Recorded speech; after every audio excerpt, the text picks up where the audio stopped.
Today we're making jerky in Biltong using the Kalahari Kabu dehydrating unit. This unit is made by Kalahari in New Zealand. It's made in China but designed by them in New Zealand. The unit runs pretty quietly. It doesn't make much noise, so it's quite a good unit to set up in your kitchen.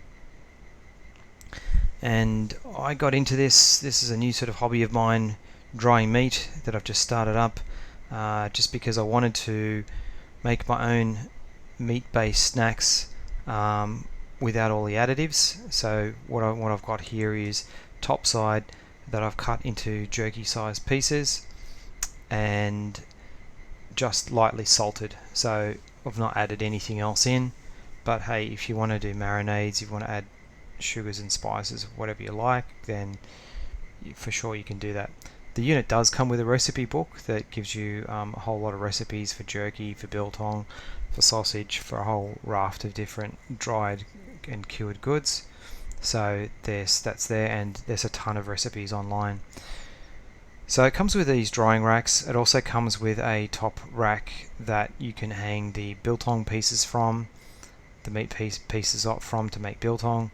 And it comes with probably 20 to 30 hooks that you can hang the meat from, so you don't need to go and buy those separately. The unit does run on a 24-hour timer, so if you're making biltong, you will need to it will need to remain in the unit for 3 days, so you just need to run it for the 24 hours and then reset it. So these have been in the fridge overnight. And I've just lightly salted them the night before. Okay, so just turning on the temperature now, setting the temperature on the unit. Jerky will cook at 75 degrees and for 6 hours. So you can test it along the way to see if it's to your liking.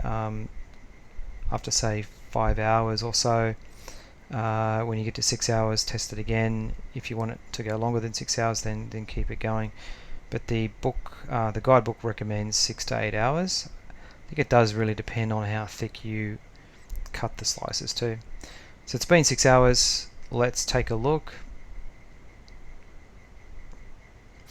Looking good.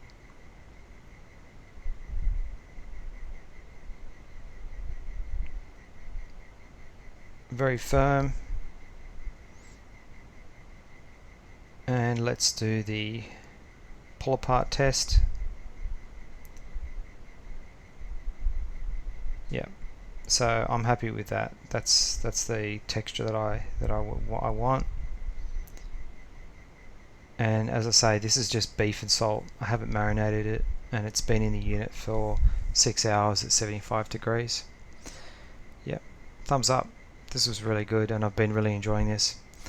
Now I'm going to go on to making the biltong now. So for biltong, we're using silver side cut that I've just sliced into strips, and just hanging that to that top rack with the hooks there. It's got a drip tray, so if you do use marinades, that can drip down to there. So this has been in at 25 degrees for 3 days, and let's have a look at the goods after 3 days. So if you weigh this out, it'll be at least 50% less of its original weight because of that dehydration process. Now there's barely any give in the meat. There's a tiny bit of give there, so you could leave it in for another day. But let's cut this open and I'll just show you what it's like inside. So the outside is dry, and you can see there, that's the inside. So it's a really nice bite. I'm happy with that. You can go further, you can dry it out even more, but I'm happy with that. So it really comes down to that personal preference. So I recommend this unit. There are other units that you can get out there that are a lot cheaper, and making your own beef snacks and meat snacks is a great way to go.